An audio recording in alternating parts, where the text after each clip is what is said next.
Assalamu alaikum everyone. I hope you are doing well. So today we are going to solve first assignment of fall 2022 for MTH 001. So देखते हैं सबसे पहले हमारे पास first question क्या है. अच्छा, अब फर्स्ट क्वेश्चन है आपके पास, verify by using laws of logic whether the following statement is a tautology or not. अच्छा, अब आपको क्या किया हुआ है कि ये एक स्टेटमेंट जो है वो आपको गिवन है, ठीक है, और हमने लॉज ऑफ लॉजिक इसमें यूज़ करने हैं और फिर हमने बताना है कि जो स्टेटमेंट है वो आपके पास टोटोलॉजी है या नहीं है. तो पहली बात तो ये कि इसमें कोई ट्रुथ टेबल या मेंबरशिप टेबल या इस तरह का कोई टेबल नहीं बनना. क्यों? क्योंकि उन्होंने हमें मेथड बताया हुआ है क्वेश्चन सॉल्व करने का. We have to solve this by using laws of logic, ठीक है. अच्छा, अब उसके बाद दूसरा ये कि हमने प्रूव ये करना है कि ये टोटोलॉजी है या नहीं. अब टोटोलॉजी क्या होती है? टोटोलॉजी ये है कि कोई इस तरह का की स्टेटमेंट्स या इस तरह के प्रोपोजिशंस हमारे पास जिसका आंसर जो है वो हमेशा आपके पास जो है वो ट्रू आए. तो हम कहते हैं कि ये टोटोलॉजी है जिसका आंसर हमेशा जो है वो ट्रू आए, कभी फॉल्स ना हो, ठीक है. तो अब ये स्टेटमेंट है तो हम इसको सॉल्व करते हैं.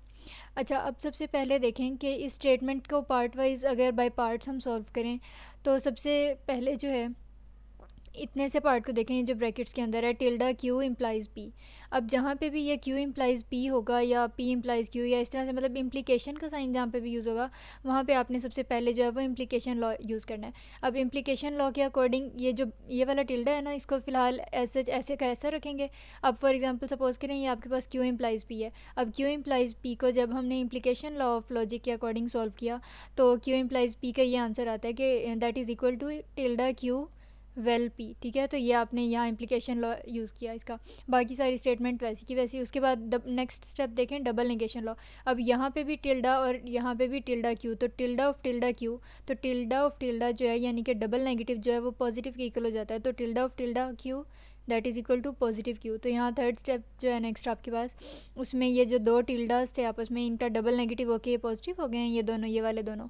तो अब ये स्टेटमेंट आ गई आपके पास, ठीक है. अब यहाँ पे देखें, एक ये चीज़ है आपके पास, फिर दरमियान में इम्प्लीकेशन का साइन है और फिर टिल्डा क्यू है. तो क्या होगा कि इसमें अगेन इम्प्लीकेशन लॉ आप यूज़ करेंगे. अब पहले की तरह इस टिल्डा को वैसे का वैसा आपने कॉपी करना है और उसके अलावा ये जो क्यू वेल पी एक समझ लें स्टेटमेंट है आपके पास और फिर इम्प्लाइज टिल्डा क्यू, तो फिर इस पर अगेन इम्प्लीकेशन लॉ लग गया. तो अब आंसर आ गया आपके पास ये वाला, ठीक है.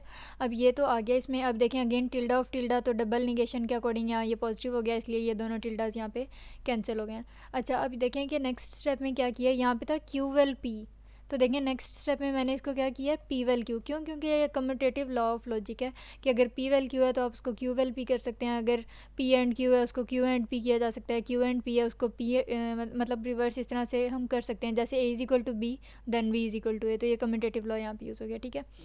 अच्छा, अब उसके बाद एसोसिएटिव लॉ. एसोसिएटिव लॉ देखें कि अब ये जो आपके पास स्टेटमेंट बन गई थी इसमें देखें P well Q well tilde Q, तो मतलब यहाँ पे भी और है, यहाँ पे भी और है.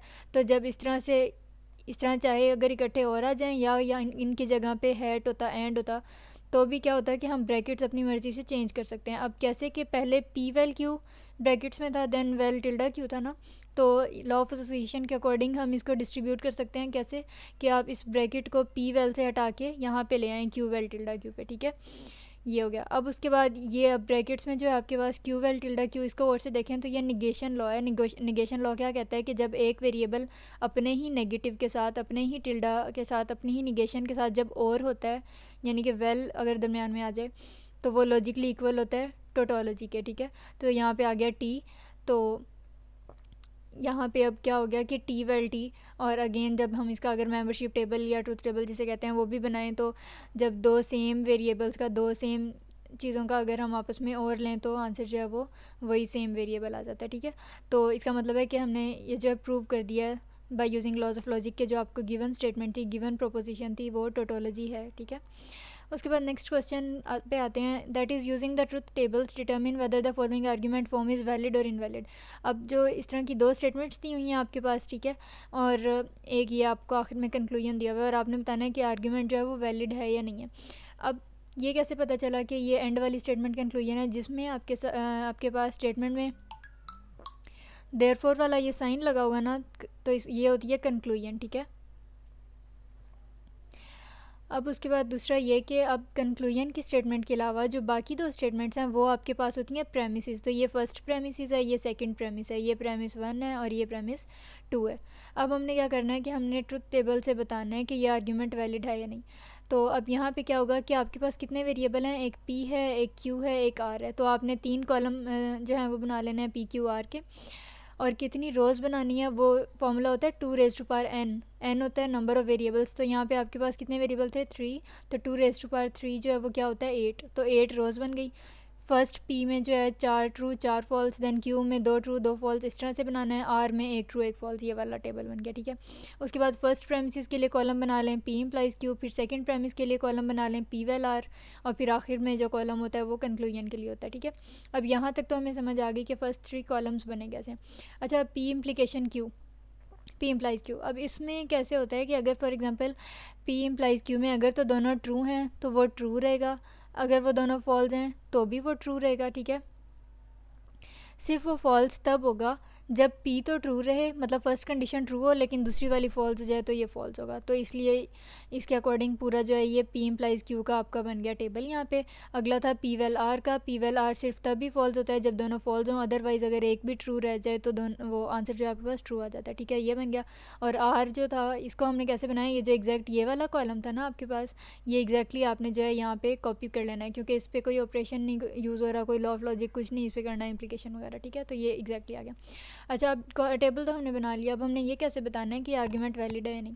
तो आपने इसमें देखनी है क्रिटिकल रोज़। क्रिटिकल रोज़ क्या होती हैं कि फॉर एग्जांपल ये जो दो प्रेमिस हैं आपके पास p इम्प्लाइज q और p वेल r, इन दोनों प्रेमिसेस की वैल्यूज़ आपने देखनी है और r की वैल्यू, ठीक है। तो ऐसे कॉलम आपके पास जिसमें दोनों प्रेमिसेस की वैल्यूज़ आपके पास ट्रू हों, ठीक है, तो वो क्रिटिकल रो कंसीडर की जा सकती है। तो देखें ये फर्स्ट रो, फिर देन सेकंड रो जो मैंने येलो कलर से जो है हाईलाइट किया हुआ है, इसी तरह ये वाली रो और सेकंड लास्ट रो, इन सब में क्या था, क्रिटिकल रो में आपके पास प्रेमिसेस की वैल्यूज़ ट्रू थी। अब हमने ये कैसे देखना है कि आर्ग्यूमेंट वैलिड है या नहीं।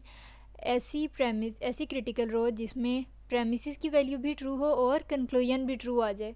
अगर तो पूरे ट्रूथ टेबल में ऐसा ही सीन हो तो हम कहते हैं कि हाँ जी जो आर्ग्यूमेंट है वो आपके पास वैलिड है, अदरवाइज़ इनवैलिड है, ठीक है।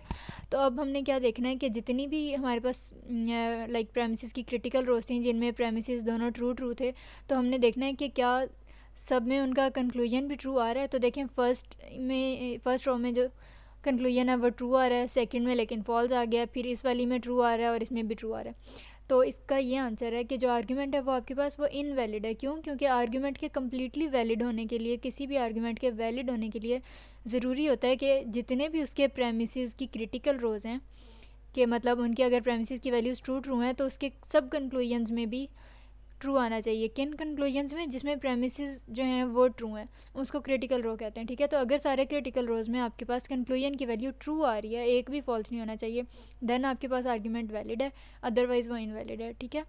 तो आपने एंड पे लिख देना है कंक्लूजन के जो है वो आर्ग्यूमेंट आपके पास इनवैलिड है। और इसके अलावा इसमें फ़र्दर थोड़े से अगर चेंजेस आप लोगों ने करने हो तो वो कर लीजिएगा ताकि प्लेजरिज्म का ऐसा इशू ना हो। आई होप ये दोनों क्वेश्चंस आप लोगों को इस असाइनमेंट के समझ आ गए हैं। फिर भी अगर कोई क्यूरी रह गई हो तो you can drop a comment and I will answer your questions. And if you are new to my channel then don't forget to subscribe. Thank you.